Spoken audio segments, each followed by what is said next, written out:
Welcome to the Shiva institute of advance mobile laptop LCD LED repairing. दोस्तों मेरे पास एक Lenovo का लैपटॉप आया है जिसका मॉडल है G470 और इसमें प्रॉब्लम है कि ये डेड है। और मैं आज आपको इसकी पूरी डिटेल बताऊंगा कि इसको हम कैसे रिपेयर करेंगे स्टेप बाय स्टेप। और जो बिगनर स्टूडेंट है उनके लिए बहुत अच्छा है, वीडियो में अंत तक बने रहें और हर एक चीज़ को देखें ताकि आपको भी पता चले कि इसको हम कैसे रिपेयर करते हैं। और अगर कोई हल्द्वानी से है, उत्तराखंड से है तो लैपटॉप रिपेयर सीखने के लिए आप यहाँ संपर्क कर सकते हैं, जिसमें हम चिप लेवल पे आपको रिपेयरिंग सिखाएंगे, जिसमें बेसिक इलेक्ट्रॉनिक रहेगा, जिसमें पूरी कंपोनेंट की इन्फॉर्मेशन, फिर उसमें आपको मैं सिस्टमेटिक रीड करना और जो भी फाल्ट फाइंडिंग आती है वो सिखाऊंगा। तो आइए दोस्तों देखते हैं कि इसमें क्या प्रॉब्लम है। तो सबसे पहले मैं अपनी डीसी सप्लाई को ऑन करता हूँ और 18.5 वोल्ट 19 वोल्ट पर रखता हूँ और इसको मैं कनेक्ट करता हूँ।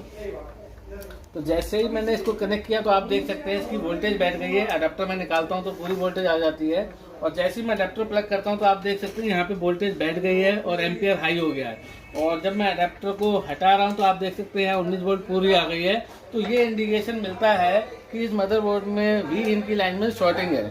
तो आज हम देखेंगे कि इसको किस तरीके से रिपेयर करना है और साथ के साथ मैंने यहाँ पे सिस्टमेटिक भी निकाला है, आपको पूरा एक्सप्लेनेशन दूंगा कि वो शॉर्टिंग कैसे हम निकालेंगे।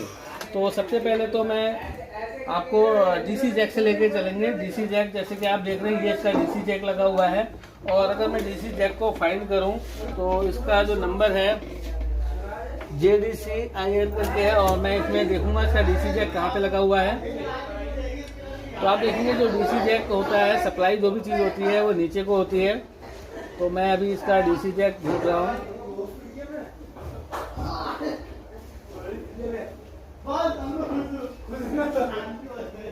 ये यहाँ पे मुझे डीसी जैक मिल गया है। मैं थोड़ा सा जूम करता हूँ उसको।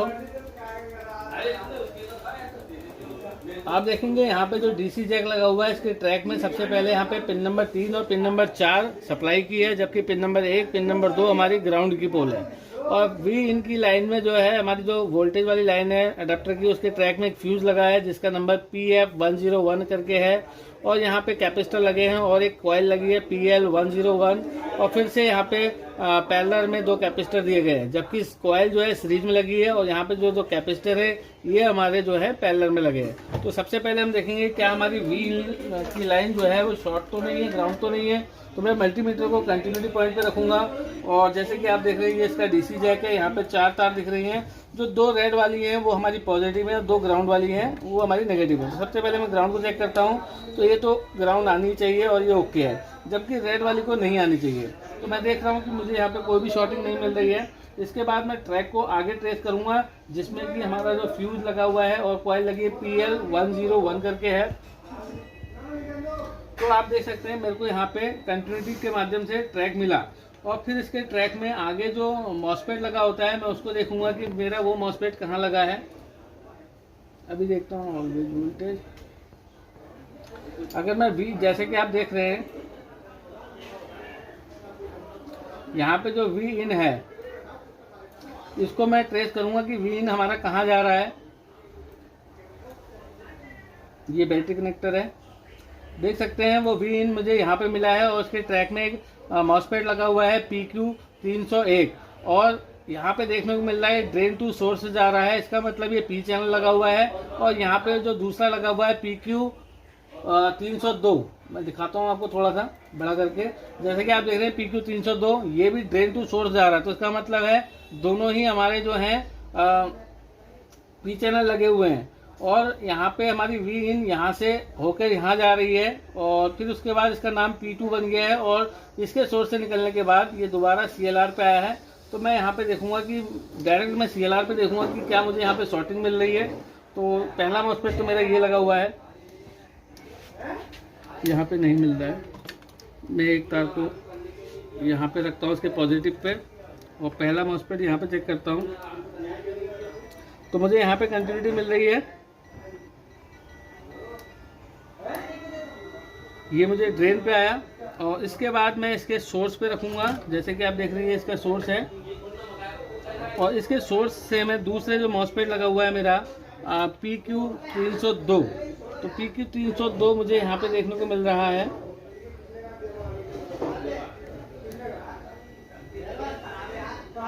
यहाँ पे आ गया और इसके बाद मैं देखूंगा कि ये ट्रैक मेरा कहाँ जा रहा है। ये मेरा ट्रैक मुझे ग्राउंड मिल रहा है, जबकि मुझे ये ग्राउंड पे नहीं मिलना चाहिए। यहाँ पे कंप्लीट शॉर्टिंग आ रही है। और इसके बाद ये एक CLR पे जा रहा है, जो कि CLR यहाँ पे लगा हुआ है। तो मैं CLR को ही चेक करता हूँ, तो मुझे यहाँ पे शॉर्टिंग मिल रही है। तो अब मैं क्या करूँगा, इस CLR को रिमूव करूँगा और ये देखूँगा कि जो मेरी शॉर्टिंग है वो मदरबोर्ड में इस तरफ को है या फिर चार्जिंग सेक्शन में ही है। तो मैं इस CLR को रिमूव करूँगा। थोड़ा जूम करके दिखाएंगे। यहाँ पे जो CLR लगा हुआ है PR 302, मैं इसको रिमूव करूँगा। जैसे कि आप देख रहे हैं, अगर नंबर दिख रहा है तो जूम करके दिखा सकते हैं। PR 302 लगा हुआ है। मैं इसको रिमूव करके ये देखूँगा कि मेरी शॉर्टिंग मदरबोर्ड में चार्जिंग वाले सेक्शन में है या फिर जो नीचे जो हमारे और कंपोनेंट है वहाँ पे। तो ये एक ब्रिज की तरह काम करता है। तो मैं इसको अभी यहाँ पे ऐसे एक तरफ लगा दूँगा ताकि ये खोए ना। अब मैं शॉर्टिंग देखूंगा कि मेरी शॉर्टिंग किस तरफ है। तो मेरी शॉर्टिंग इस तरफ वाली, यानी कि जो मॉसफेट की साइड वाली है वो शॉर्टिंग तो जा चुकी है, और जबकि इस तरफ की शॉर्टिंग आ रही है। तो अगर मैं DC सप्लाई को अब लगाता हूं तो मेरे DC सप्लाई में मुझे कोई भी शॉर्टिंग नहीं मिलेगी। जैसे देखेंगे मैंने कनेक्ट कर दिया तो अब ये 0.19 एम्पियर ले रहा है, और निकालने के बाद मुझे कुछ भी दे रहा है। यानी कि अभी तक जो शॉर्टिंग आ रही थी CLR के हटाने से शॉर्टिंग चले गई। लेकिन इस कंडीशन में लैपटॉप ऑन नहीं हुआ है। यहाँ पे क्या हुआ है कि अब हमारे बीन के ट्रैक में कोई कैपेसिटर लगा हो सकता है, या कोई मॉसफेट खराब हो सकता है, या फिर जो हमारी सप्लाई की IC होती है जैसे 3-5 की, जहाँ जहाँ 18 वोल्ट जाती है उनमें से कोई ना कोई चीज़ शॉर्ट होगी। अब हम उनको ट्रेस करेंगे। तो आप देखेंगे मेरी शॉर्टिंग तो अभी यहाँ पे इस साइड में आ रही है, बीप आ रही होगी आपको। तो जितने भी अपर मॉसफेट लोअर मॉसफेट लगे हुए हैं, जैसे 3-5 के लगे हुए हैं या प्रोसेसर सेक्शन में हैं, तो मैं यहाँ पे देखूंगा कि क्या मुझे यहाँ पे बीप मिल रही है। मैंने एक ग्राउंड पे रख लिया है, देख सकते हैं यहाँ पे मुझे कैपेसिटर में बीप आ रही है दोनों तरफ। जो सप्लाई में होंगे 12 वोल्ट 19 वोल्ट की लाइन में सब, अब क्योंकि ये सब पैरेलल में लगे हुए हैं देख सकते हैं, तो सब पैरेलल में लगे होने के कारण अपने आप को शॉर्ट बता रहे हैं और हमें वो शॉर्टिंग ढूंढनी होगी। अब मैं इसमें अपने पास से सप्लाई इंजेक्ट करूंगा और देखूंगा कि जो कंपोनेंट हमारा फॉल्टी होगा वो हीट होगा। मैं अपने पास से, ये हमारी सप्लाई है देख सकते हैं, और इसको मैं क्या करूंगा, एक ग्राउंड पे रखूंगा। और CLR मैंने ब्रेक कर दिया है, जैसे कि आप देख रहे हैं CLR मैंने ब्रेक करा है। तो मैं इसको इस साइड में दूंगा और देखूंगा कि क्या मेरा कोई कैपेसिटर हीट हो रहा है क्या। अधिकतर देखा गया है कि वीन की लाइन में जब भी शॉर्टिंग आती है तो जो अपर मॉसफेट होते हैं जिसमें 18 वोल्ट जाती है वो अधिकतर शॉर्ट हो जाते हैं। तो देखेंगे हम कि इसमें क्या फॉल्ट है। तो देखेंगे, मेरा ये निकल गया है। देखो, जब मैंने इसमें सप्लाई इंजेक्ट कर दी है तो मेरी शॉर्टिंग अभी भी आ रही है, लेकिन इस कंडीशन में कंपोनेंट मेरा कोई ना कोई शॉर्ट होगा। तो इस केस में मैं मदरबोर्ड पे हल्का सा हाथ रख के देखूंगा कि कोई कंपोनेंट मेरा टेम्परेचर आ रहा है क्या। फ्रंट साइड में तो मुझे नहीं आ रहा है, मैं बैक साइड में देखूंगा। तो मैं देख रहा हूँ कि यहाँ पे कैपेसिटर हीट हो रहा है। तो मैं यहाँ पे जैसे कि देख रहे हैं कि कैपेसिटर मुझे हीट हो रहा है, तो मैं इनको रिमूव करके देखूंगा कि अगर मेरी शॉर्टिंग चली जाती है तो मेरा लैपटॉप ऑन हो जाएगा। यहाँ पे 2 कैपेसिटर लगे हुए हैं और चाहूँ तो मैं यहाँ पे जंपर है, अगर मैं इसको साफ़ कर दूँ तो भी मुझे पता चल जाएगा कि मेरी शॉर्टिंग यहाँ पे है कि नहीं है। तो ये 18 वोल्ट की लाइन में एक जंपर दिया होता है सोल्डर करके, अगर आप इसको क्लीन साफ़ कर देंगे तो यहाँ पे क्या होगा कि आपको पता चल जाएगा कि शॉर्टिंग यहाँ पे है कि नहीं है। तो मैंने ये कैपेसिटर निकाल दिया है बाहर। तो अगर मेरी शॉर्टिंग है इन कैपेसिटरों से तो मेरा लैपटॉप इतने काम करने में ऑन हो जाना चाहिए। तो मैं दोबारा कंटिन्यू पे चेक करूँगा नीचे पैड पे, तो मुझे तो अभी शॉर्टिंग आ रही है, यानी कि इन कैपेसिटरों से तो मेरी शॉर्टिंग नहीं गई। अगर मैं इन कैपेसिटरों को चेक करता हूँ तो अगर ये फॉल्टी होंगे तो ये बीप देंगे, जैसे कि ये कोई भी बीप नहीं दे रहे, इसका मतलब ये कैपेसिटर ठीक है, मेरा शॉर्टिंग अभी भी आ रही है। लेकिन यहाँ हीट तो मेरा यहीं पे हो रहा था, तो हो सकता है कि मेरा जो ये मॉसफेट है ये वाले शॉर्ट होंगे। तो मैं इनको चेक करूँगा। इसमें 1 वोल्ट तो हमारा एक मॉसफेट अपर मॉसफेट है जिसमें 18 वोल्ट जाती है, और जो दूसरा मॉसफेट है उसमें ग्राउंड आती है। तो मैं देखूँगा कि ट्रैक में अगर मैं देखूँ तो ये सोर्स वाला है, ये सोर्स है, और ये सोर्स हमारा ग्राउंड से है, और जबकि ये गेट है, देख सकते हैं आप, और इसका ड्रेन और इसका सोर्स, और जो इसका ड्रेन है वो 19 वोल्ट पे है, और ये हमारा ग्राउंड दे रहा है। तो मैं सबसे पहले इस कैपेसिटर को रिमूव करूँगा, और अभी मैं देखूँगा कि ये कैपेसिटर क्या वोल्टेज बनाता है।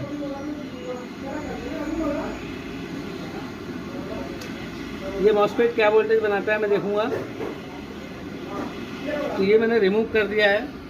अब मैं शॉर्टिंग देखूँगा कि मेरी शॉर्टिंग कहाँ पे आ रही है।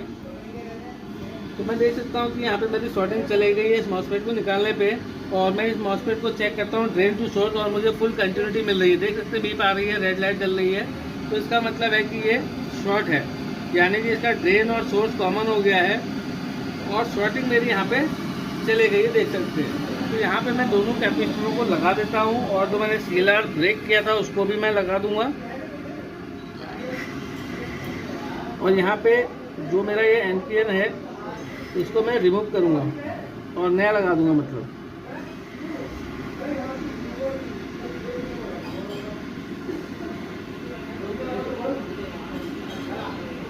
देख सकते हैं यहाँ पे एक कैपेसिटर मैंने लगा दिया है, और दूसरा कैपेसिटर भी मैं लगा देता हूँ।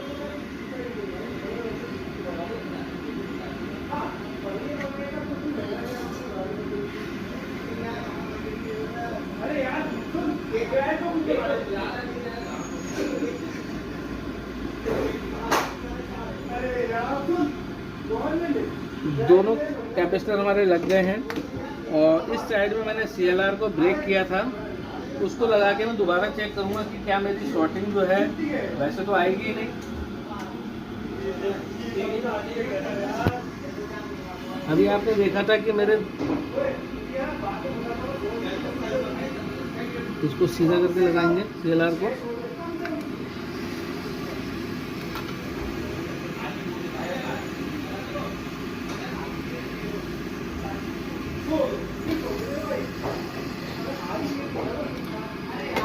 और इसको मैं अच्छे से सोल्ड कर दूंगा, क्योंकि यहाँ पे छोटा वाला सीएलआर लगा हुआ है। तो अब मैं देखूंगा कि जो मेरी शॉर्टिंग यहाँ पे उस समय आ रही थी, क्या अभी भी ठीक आ रही है मेरी। एक पैर को मैंने ग्राउंड पे रखा और सीएलआर पे रखा मैंने, यहाँ पे देख सकते हैं। अब मुझे यहाँ पे कोई भी शॉर्टिंग नहीं मिल रही, तो इसका मतलब है मेरी शॉर्टिंग तो चली गई है, क्योंकि शॉर्टिंग जो थी मेरी इससे थी। अब मैं क्या करूँगा, यहाँ पे इस मॉसफेट को चेक करूँगा कि ये मॉसफेट का जो लोकेशन नंबर है वो कहाँ पे है। ये लगा हुआ है आपका PQ702, और मैं सर्च करूँगा ये PQ702 में मेरी क्या चीज़ बन रही है। तो देखिए बीप तो अभी भी आ रही है,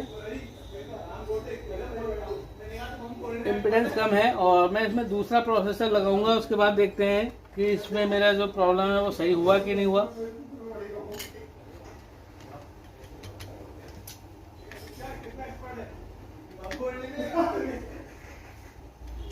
अभी मैं हीट सिंक लगाता हूँ इसमें, और दोबारा चेक करेंगे। मैं 2 ही स्क्रू लगाता हूँ यहाँ पे, और दोबारा ऑन करके देखते हैं कि जो मेरा रीस्टार्ट की प्रॉब्लम आ रही थी क्या वो मेरी सही हुई।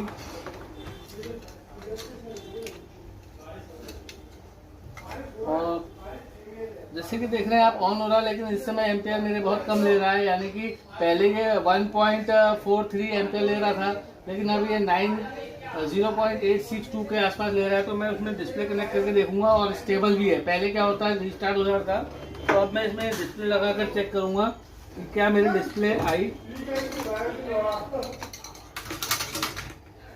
ये मेरी डिस्प्ले केबल है, और मैं इसको प्लग करूंगा इसमें। तो इसमें जो मुझे अभी फाल्ट जो दिखा है, एक तो मॉसफेट का ही था, और दूसरा इसमें क्या है, वोल्टेज ज़्यादा आने की वजह से हमारा जो प्रोसेसर है वो भी हमारा शॉर्ट हो गया था। तो मैं दोबारा से थोड़ा सा खोल लेता हूँ, हिंज टाइट है इसके, और इसको बोर्ड को मैं थोड़ा सा उठा लूँगा कि कहीं शॉर्ट तो ना हो जाए। और डीसी जैक प्लग करने के बाद मैं इसको ऑन करता हूँ। देख सकते हैं ऑन हो गया, एम्पेयर आ गया है। और आप देख सकते हैं हमारा डिस्प्ले भी आ गया है। यानी कि जो लैपटॉप में प्रॉब्लम थी हमारे, एक तो मॉसफेट की थी और दूसरी हमारा जो उसका प्रोसेसर भी वोल्टेज ज़्यादा आने की वजह से शॉर्ट हो गया। तो आप देख सकते हैं लैपटॉप हमारा प्रॉपर हो गया है, डिस्प्ले आ गई है।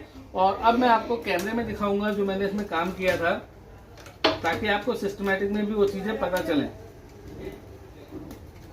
तो मैंने इसको उतार दिया है और जो मैंने काम किया था आप देख सकते हैं, यहाँ पे मैंने एक मॉसफेट PQ702 को रिप्लेस किया, प्लस इसका प्रोसेसर चेंज किया। तो आप यहाँ पे PQ702 को देखें और PL702 को देखें। मैं कैमरे में आपको दिखाता हूँ कि ये कहाँ पे लगे हुए थे। तो मैं इसको अपने कैमरे में दिखाऊंगा आपको।